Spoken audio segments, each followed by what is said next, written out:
असंही दिसतंय की आपण जे जिप्सम वापरतो त्याची गुणवत्ता पण महत्वाची आहे. नक्कीच. आणि इथंच मग नाशिक ट्रेडिंग कंपनीचा उल्लेख येतो.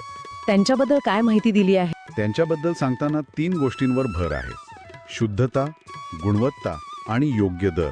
हं, शिवाय ते शेतकऱ्यांना मार्गदर्शन करतात आणि थेट शेतावर डिलिव्हरी देतात. ही सेवा शेतकऱ्यांसाठी नक्कीच उपयुक्त असल्याचं नमूद केलंय. हे पण गुणवत्तेबद्दल काय ठोस आहे, म्हणजे काही प्रमाण वगैरे? हो, तो महत्वाचा मुद्दा आहे. जिप्सम IS 1646 प्रमाणित आहे असं या साहित्यात स्पष्टपणे म्हटलंय. IS 1646. हो, हे फक्त एक लेबल नाहीये. हे जे मानक आहे, यात तपशील दिलाय त्याप्रमाणे ते जिप्समची किमान शुद्धता पातळी आणि कणांचा आकार हे दोन्ही निश्चित करतात. त्यामुळे काय होतं की ते जमिनीत अधिक प्रभावीपणे मिसळतं आणि काम करतं. अच्छा, बरं.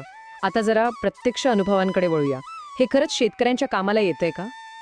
उदाहरणार्थ मालेगावचे श्री देशमुख आहेत. हो, त्यांच्या द्राक्षबागेत काय फरक जाणवला त्यांना? त्यांच्या अनुभवानुसार उत्पन्न तर वाढलंच, पण मुख्य म्हणजे जिप्सम वापरल्यानंतर माती अक्षरशः सैल झाली असं ते म्हणतात. अरे वा. हो, आणि पाणी धरून ठेवण्याची क्षमता पण वाढली. हे आपण जी जमिनीच्या भौतिक रचनेतल्या सुधारणेबद्दल बोललो ना, हो हो. त्याच्याशी थेट जुळतंय. आणखी एक उदाहरण आहे निफाडच्या श्रीमती सोनवणे यांचं. हां, त्या म्हणतात की पिकं अगदी टवटवीत आली आणि विशेष म्हणजे खर्च कमी झाला आणि उत्पादन वाढलं. हो, हा मुद्दा खरंच लक्षवेधी आहे. खर्च कमी झाला. तो कसा झाला असेल? खरं तर या नोंदींमध्ये खर्चात नेमकी कपात कशामुळे झाली याचा थेट उल्लेख नाहीये, पण एक शक्यता अशी आहे की जमिनीची पोषण क्षमता सुधारल्यामुळे अच्छा.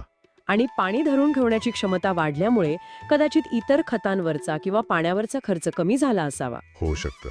अर्थात याबद्दल अधिक तपशील असता तर बरं झालं असतं, पण उत्पादन वाढ आणि पिकांचा टवटवीतपणा हे जिप्समच्या फायद्यांची नक्कीच सुसंगत आहे. बरोबर.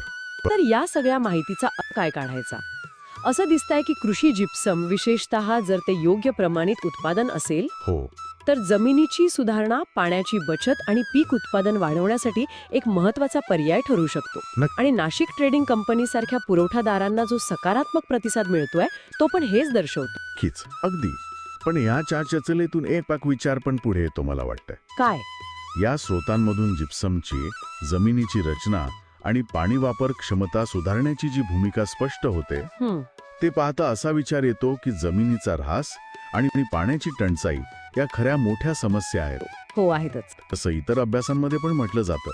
मग अशा प्रमाणित खनिजांचा नेमका आणि शास्त्रीय वापर भविष्यातल्या शाश्वत शेती पद्धतींचा एक अविभाज्य भाग कसा बनू शकेल, बरोबर आहे. त्यावर अधिक विचार करायला खरंच वाव आहे.